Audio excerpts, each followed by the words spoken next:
It was the trade that stopped the NBA world. Luka Doncic, at 25 years old, centerpiece of the Dallas Mavericks franchise, going to the Los Angeles Lakers for their own star in Anthony Davis, who is 31. It was out of nowhere, no one knew, and there were no leaks to the media. Trying to articulate this in an AFL sense is near impossible. It's like taking a 25-year-old Connor Rozee and trading him to Brisbane for a 31-year-old Lachie Neale. At least something like that. The point is, it has given a bit of life to the NBA, and the trade was used as an example in many discussions to point towards the AFL's current rules surrounding trade. It might just be time for the competition to enter a new era, one full of more blockbuster moves and premiership-defining trades.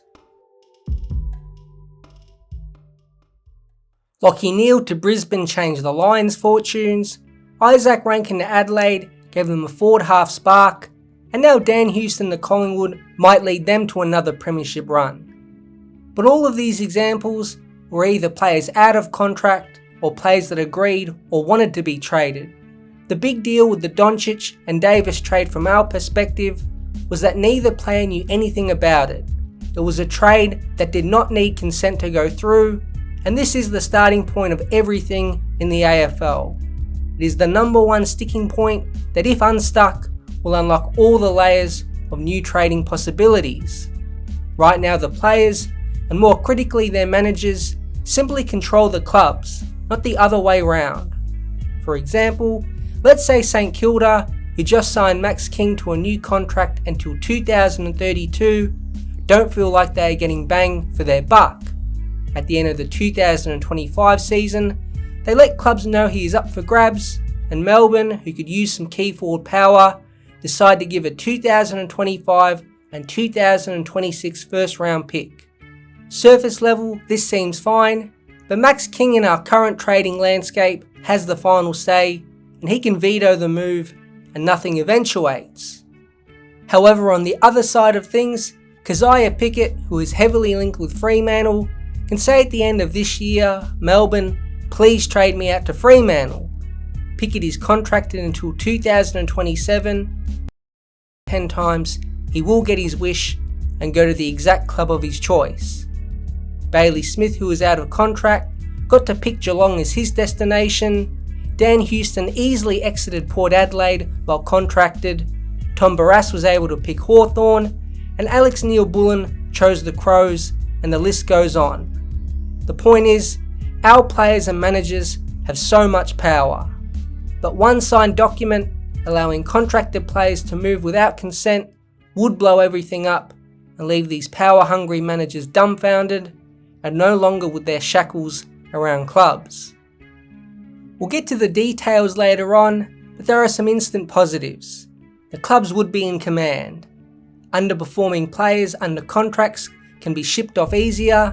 The most creative list management teams will be on show with the ability to craft big trades, and there are countless storylines that can be formed when massive trades take place, such as the one we are seeing with Doncic and Davis in the NBA. It will balance the playing field all round. Clubs that have wanted stars for so long and have plenty of salary cap space like St Kilda, North Melbourne and Essendon would be able to get who they want if they can make a trade with a club. They won't be held back anymore by only being able to target certain free agents or out of contract players. Trading without consent is also a big part of mid-season trading. This is already set to come in soon and has been ticked off by the AFL and AFLPA, but being able to move contracted players without consent takes it to another level. Injuries picked up over the season don't only have to be covered by depth, but can be solved through acquiring another player. By the midpoint of 2024, Collingwood still didn't have Dan McStay back, and Mason Cox and Brody Myercheck were out injured. Now around the midpoint of the year, it was clear St Kilda were not going to challenge for finals, so surely trading Tim Membry would have been an option. They ended up delisting him at the end of the year, and the Pies got him for free, but in the mid-season trading world, both sides would have won. The Saints might have got a 4th or 3rd round pick, and Collingwood would have had him for the back end of the season. Now, it's incredibly rare that a superstar player would move clubs during this period of time, but it's the small moves that might involve role players or depth players that could be the difference at the end of the day. And like with moving contracted players without consent, the mid-season trade period will see the best list management teams rise to the top. But it's not all rosy, and there are some drawbacks. No one would ever want to lose their marquee player, like what happened to Maverick fans with Doncic going to LA. Imagine Zach Butters leaving Port Adelaide, Harry Sheezel leaving North Melbourne, or Sarong leaving Fremantle without any of them wanting to go. It wouldn't feel right, and with clubs in control, anything is possible. Big moves like this would be highly unlikely, but there will always be a chance in this new system if another club sends a massive offer that is just too good to refuse.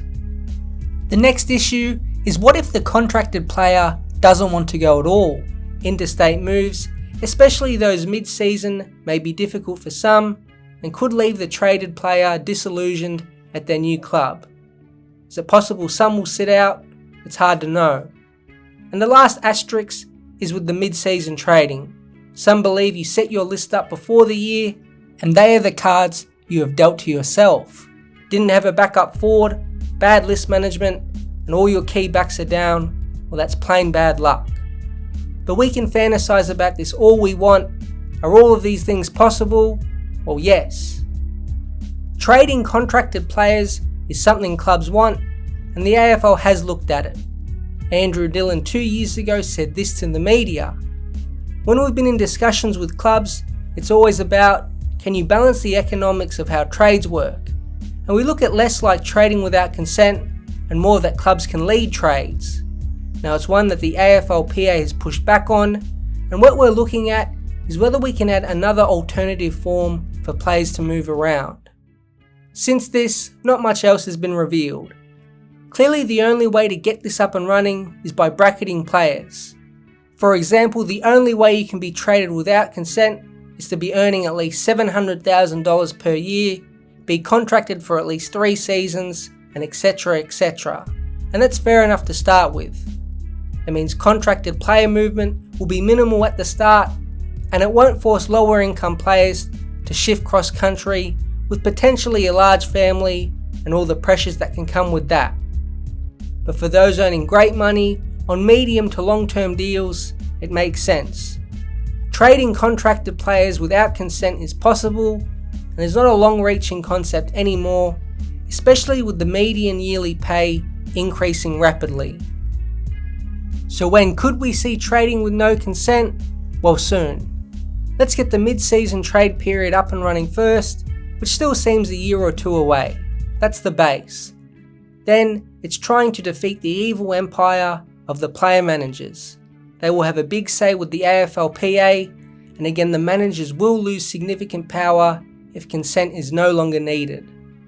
The latest collective bargaining agreement lasts until 2027, so you think the next deal beyond that will involve discussions around consent and trading.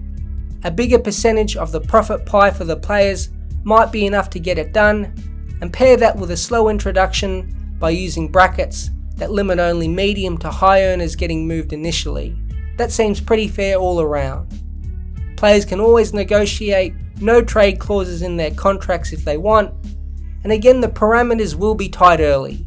It's still a big debate in the AFL world, but the last couple years have shown that the clubs don't have much leverage, and changing the way we trade contracted players would turn everything upside down.